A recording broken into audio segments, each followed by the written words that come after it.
C'est avec son père, John Lomax, musicologue et pionnier de la collecte de chants et musique des États-Unis, que le jeune Alan commence tout naturellement sa carrière à l'âge de 18 ans.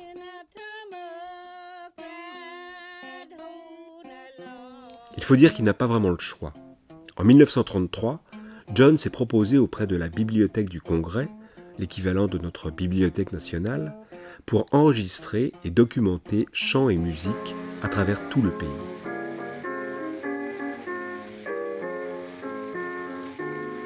Cet étrange métier emmène la famille sur les routes du continent américain.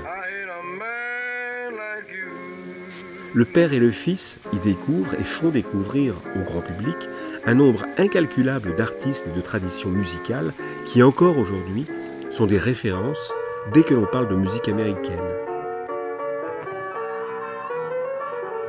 Le blues, le gospel, les musiques caribéennes.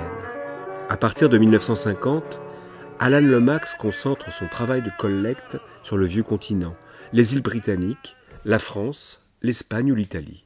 Mais revenons en arrière.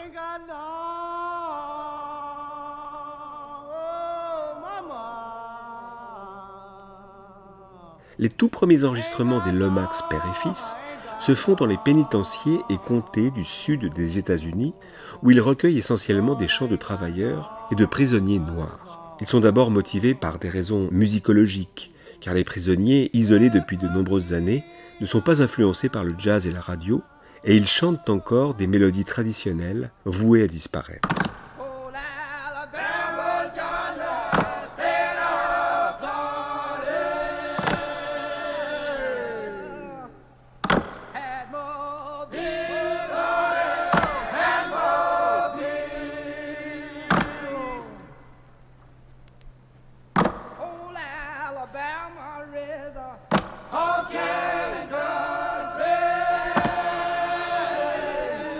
Leur autre motivation est beaucoup plus politique.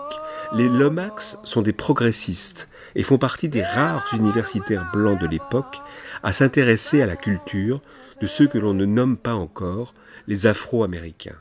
Au-delà de sa valeur ethnographique et musicologique, ce travail est donc comme une préfiguration des Cultural Studies qui mettent en valeur des cultures pratiquées par des populations défavorisées et déconsidérées par la culture dominante. Down and out.